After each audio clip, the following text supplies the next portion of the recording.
ಇವರ ಆದ್ಯತೆ ಏನಪ್ಪ ಅಂತ ಹೇಳಿದ್ರೆ ರೈತರಲ್ಲ. ಮುಖ್ಯಮಂತ್ರಿಗಳಿಗೆ, ಕಾಂಗ್ರೆಸ್ ಸರ್ಕಾರಕ್ಕೆ ಆದ್ಯತೆ ರಾಜ್ಯದಲ್ಲಿ ಬಡವರಿಗೆ ಮನೆ ಕಟ್ಕೊಡ್ತಕ್ಕಂಥದ್ದಲ್ಲ. ಈ ಸರ್ಕಾರದ ಆದ್ಯತೆ ರಿಯಲ್ ಎಸ್ಟೇಟ್ ಅನ್ನೋದನ್ನ ಮಾನ್ಯ ಮುಖ್ಯಮಂತ್ರಿಗಳು ಅಧಿಕಾರ ವಹಿಸಿಕೊಂಡಂತ 24 ಗಂಟೆಗಳಲ್ಲಿ ತೋರಿಸ್ಕೊಟ್ಟಿದ್ದಾರೆ. ಬಿಡದಿನಲ್ಲಿ ಟೌನ್ಶಿಪ್ ಅನ್ನ ಮಾಡ್ತೇವೆ ಅಂತೇಳಿ ರೈತರ ಮೇಲೆ ಬಲಾತ್ಕಾರದಿಂದ ಅಕ್ರಮವಾಗಿ ಜಮೀನನ್ನ ಕಸಿದುಕೊಳ್ಳೋದಕ್ಕೆ ರಾಜ್ಯ ಸರ್ಕಾರ ಮುಂದಾಗಿದೆ. ಇದನ್ನ ಭಾರತೀಯ ಜನತಾ ಪಾರ್ಟಿ ನಾವು ಖಂಡಿಸ್ತೇವೆ, ವಿರೋಧಿಸ್ತೇವೆ. ರಾಜ್ಯ ಸರ್ಕಾರ ಯಾವತ್ತೂ ಕೂಡ ರೈತರ ನೆರವಿಗೆ ಬರಬೇಕಾಗಿರ್ತಕ್ಕಂಥದ್ದು ಅದರ ಆದ್ಯ ಕರ್ತವ್ಯ ಆಗಬೇಕಾಗಿತ್ತು.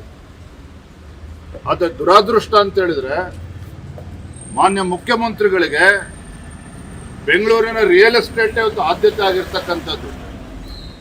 ಹಾಗಾಗಿ ಭಾರತೀಯ ಜನತಾ ಪಾರ್ಟಿ ನಾವು ಮಾನ್ಯ ಮುಖ್ಯಮಂತ್ರಿಗಳಿಗೆ ಒತ್ತಾಯ ಮಾಡ್ತೇನೆ, ಆಗ್ರಹ ಪಡಿಸ್ತೇನೆ, ಬಂಡತನವನ್ನ ಬಿಟ್ಟು ರೈತರ ಸಮಸ್ಯೆಗಳನ್ನ ಆಲಿಸಬೇಕು.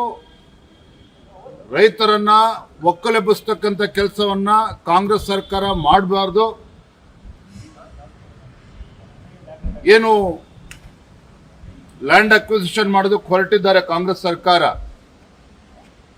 ಅದನ್ನು ತತ್ಕ್ಷಣ ಕೈ ಬಿಡಬೇಕು ಅಂತ ಹೇಳಿ ನಾನು ಈ ಸಂದರ್ಭದಲ್ಲಿ ಆಗ್ರಹವನ್ನು ಪಡಿಸ್ತಾ ಇದ್ದೇನೆ.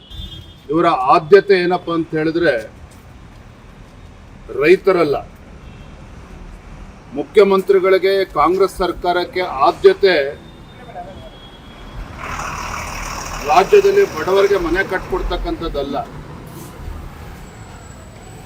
ಈ ಸರ್ಕಾರದ ಆದ್ಯತೆ ರಿಯಲ್ ಎಸ್ಟೇಟ್ ಅನ್ನೋದನ್ನ ಮಾನ್ಯ ಮುಖ್ಯಮಂತ್ರಿಗಳು ಅಧಿಕಾರ ವಹಿಸಿಕೊಂಡಂತ 24 ಗಂಟೆಗಳಲ್ಲಿ ತೋರಿಸ್ಕೊಟ್ಟಿದ್ದಾರೆ.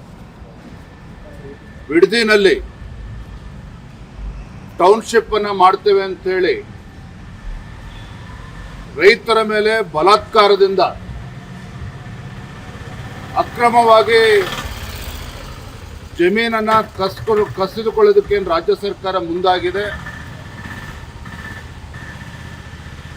ಇದನ್ನ ಭಾರತೀಯ ಜನತಾ ಪಾರ್ಟಿ ನಾವು ಖಂಡಿಸ್ತೇವೆ, ವಿರೋಧಿಸ್ತೇವೆ. ರಾಜ್ಯ ಸರ್ಕಾರ ಯಾವತ್ತೂ ಕೂಡ ರೈತರ ನೆರವಿಗೆ ಬರಬೇಕಾಗಿರ್ತಕ್ಕಂಥದ್ದು ಅದರ ಆದ್ಯ ಕರ್ತವ್ಯ ಆಗಬೇಕಾಗಿತ್ತು. ಆದರೆ ದುರಾದೃಷ್ಟ ಅಂತ ಹೇಳಿದ್ರೆ ಮಾನ್ಯ ಮುಖ್ಯಮಂತ್ರಿಗಳಿಗೆ ಬೆಂಗಳೂರಿನ ರಿಯಲ್ ಎಸ್ಟೇಟ್ ಒಂದು ಆದ್ಯತೆ ಆಗಿರ್ತಕ್ಕಂಥದ್ದು. ಹಾಗಾಗಿ ಭಾರತೀಯ ಜನತಾ ಪಾರ್ಟಿ ನಾವು ಮಾನ್ಯ ಮುಖ್ಯಮಂತ್ರಿಗಳಿಗೆ ಒತ್ತಾಯ ಮಾಡ್ತೇನೆ, ಆಗ್ರಹ ಪಡಿಸ್ತೇನೆ, ಬಂಡತನವನ್ನ ಬಿಟ್ಟು ರೈತರ ಸಮಸ್ಯೆಗಳನ್ನ ಆಲಿಸಬೇಕು. ರೈತರನ್ನ ಒಕ್ಕಲೆಬ್ಬಿಸ್ತಕ್ಕಂಥ ಕೆಲಸವನ್ನ ಕಾಂಗ್ರೆಸ್ ಸರ್ಕಾರ ಮಾಡಬಾರ್ದು. ಏನು ಲ್ಯಾಂಡ್ ಅಕ್ವಿಸಿಷನ್ ಮಾಡೋದಕ್ಕೆ ಹೊರಟಿದ್ದಾರೆ ಕಾಂಗ್ರೆಸ್ ಸರ್ಕಾರ, ಅದನ್ನು ತತ್ಕ್ಷಣ ಕೈ ಬಿಡಬೇಕು ಅಂತ ಹೇಳಿ ನಾನು ಈ ಸಂದರ್ಭದಲ್ಲಿ ಆಗ್ರಹವನ್ನು ಪಡಿಸ್ತಾ ಇದ್ದೇನೆ.